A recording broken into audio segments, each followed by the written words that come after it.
কুনতুম তুহিব্বুনাল্লাহ। ও দুনিয়ার মানুষেরা, ও পৃথিবীর মানুষেরা, ও দুনিয়ার গোলামরা, তোমরা যদি পৃথিবী চিনতে চাও, তোমরা যদি দুনিয়া দুনিয়া করে বলে যাও, আর যদি তোমাদের জিন্দেগির আমলনামার ভিতরে আমাকে রব্বুল আলামিনকে বেশি বেশি ভালোবাসতে চাও, তাহলে তোমাদের আমলনামায় দুইটা জিনিস রাখতে হবে। কয়টা? এক নাম্বার হলো কুল ইন কুনতুম তুহিব্বুনাল্লাহ।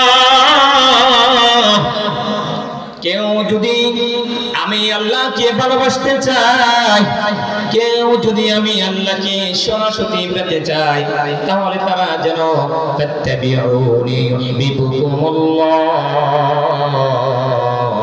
সুবহানাল্লাহ, তারা যেন আমি রাসূল সাল্লাল্লাহু আলাইহি ওয়াসাল্লামকে ভালোবাসি, আমার প্যারা হাবিব মুহাম্মদ সাল্লাল্লাহু আলাইহি ওয়াসাল্লাম। ভাইরা আমার, নবীজির আদর্শ এমন এক আদর্শ, আমরা আজকে এই সমাজের বাস্তবতা যদি ধরতে চাই, আমাদের প্রত্যেকের সামাজিক জীবনে, অর্থনৈতিক জীবনে শান্তি নাই, কোনো কিছুই নাই, খাইতে ঘুমাইতে আরাম নাই, নামাজ পড়ে শান্তি নাই। একমাত্র কারণ হচ্ছে, সেটা হলো নবীর আদর্শ আমাদের ভিতরে নাই। ঠিক কিনা বলেন? কারণ হলো নবীজি বলেন, ও আমার উম্মতেরা, তোমরা তো জানো না এই ইসলাম এইভাবে আসে নাই। এই ইসলামটার জন্য উহুদের ময়দানে আমি দান্দান মোবারক শহীদ করে ফেলেছি। মক্কার জমিনে আমাকে উহুদের কাফেররা দান্দান মোবারক শহীদ করে ফেলেছি। আমি যখন মক্কার জমিনে নামাজ পড়তে দাঁড়াইতাম, কাফেররা আমাকে এমন ভাবে অত্যাচার করত, যে অত্যাচারের কারণে আমি তাদেরকে কখনো বরদোয়া দেই নাই।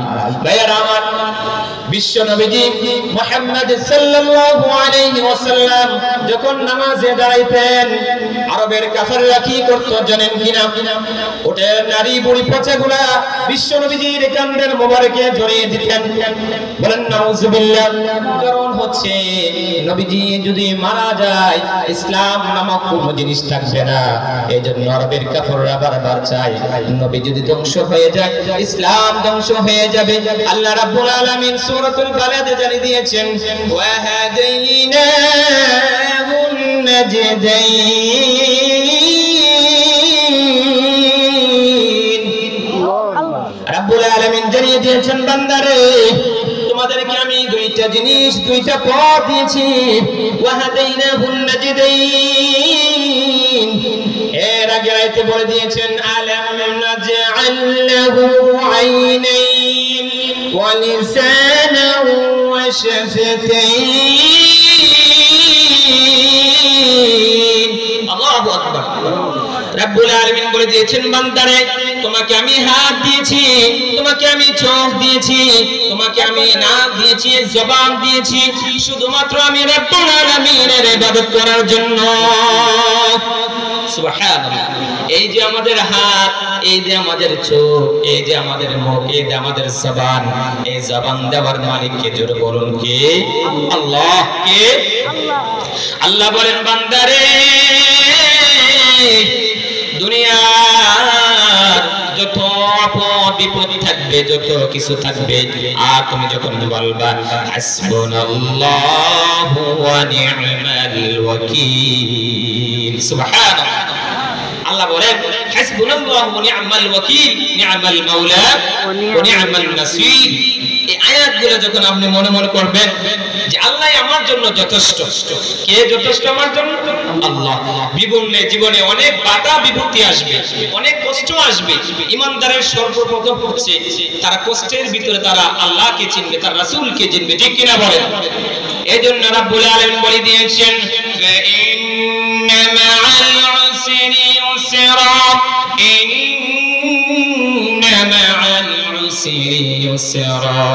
নবী আমার, আপনি কষ্ট পায়েন না, দুঃখ পায়েন না, আপনার রব আপনাকে কখনো পরিত্যাগ করেন না। সূরাতুদ দুহা আল্লাহ রাব্বুল আলামিন বলে দিয়েছেন, ওয়ালা সাউফা ইউতিকা রাব্বুকা ফাতারদা।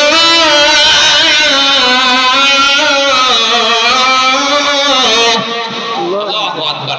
আল্লাহ বলেন, বান্দারে, তোমার রব তোমাকে অতি শীঘ্রই এমন কিছু দান করবেন যেগুলো তুমি পেয়ে খুশি হয়ে যাবে। আমরা অনেকে বলি না, আহা আমার জীবনে এত কেন কষ্ট, আমার জীবনে এত কোনো বিপত্তি, আমার চাকরি নাই, আমার বাকরি নাই, আমার মেয়েটাকে বিবাহ দিতে পারছি না। কারণ হচ্ছে আমরা আল্লাহর রাস্তা থেকে দূরে গেছি।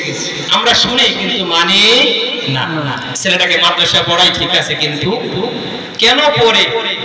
সার্টিফিকেটের জন্য, স্কুলে পড়ে সার্টিফিকেটের জন্য, কিন্তু সে আলেম আমল করে না। আর আমার রাসূলের আদর্শ যদি আপনার আমার ভিতরে একবার নিতে পারে, তাহলে কোন মানুষ তার জীবন কখনো পরিত্যক্ত হবে না। আসুন আমি দুইটা আয়াত শেষ করি, এই দুইটা কথা বলে আমি আমার বয়ান শেষ করছি। আল্লাহ বলে দিয়েছিলেন, ইন্নাল্লাহা ইয়াগফিরুয যুনুবা জামিআ। বান্দারে, তোমার জীবনে আমরা অনেক মনে করি, আরে আমি তো পাপ করতে করতে আমার জীবন শেষ করে ফেলেছি, মদ খেয়েছো, জুয়া খেয়েছো। আল্লাহ বলেন, তুমি তো জানো না আমার রহমতের বান্দা কত বড়।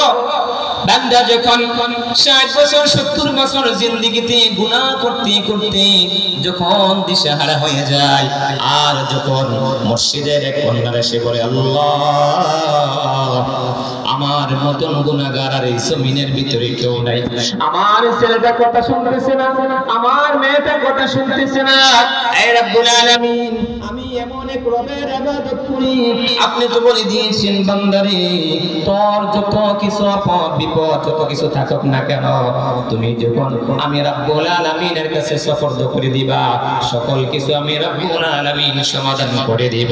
সুবহানাল্লাহ। এজন্য ভাইরা আমার, কথা বলতে গেলে কোরআন এটা একটা মুজিজা।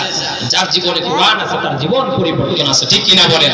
যারা কোরআনের বিরুদ্ধে, রাসূলের বিরুদ্ধে কোন অভিযোগ করবে, কোন দুশ্চরিত্র মানুষের মতন কথা বলবে, সে কোনদিন ঈমান হতে পারে না। এই কোরআনের মজলিস হচ্ছে মানুষের হেদায়েতের জায়গা। আল্লাহ বলে দিয়েছেন, বান্দারে যে কোরআন, যে কোরআনটাকে যে তাফসীর করছিল, অনুবাদ করছিল, তাকে আমি হেদায়েত দেই নাই। রাসূলুল্লাহর চাচা তাকে হেদায়েত দেন নাই। আল্লাহ রাসূল অনেকবার দোয়া করছেন, আল্লাহ আমার চাচাকে আপনি হেদায়েত দেন। আল্লাহ বলেন, ও আমার হাবিব, আপনি জানেন না এই হেদায়েতের চাবি আমি আল্লাহর কাছে, ঠিক কিনা বলেন? এইজন্য বারবার আল্লাহর কাছে তওবা করবেন। তওবা করার কবুল মালিক কে?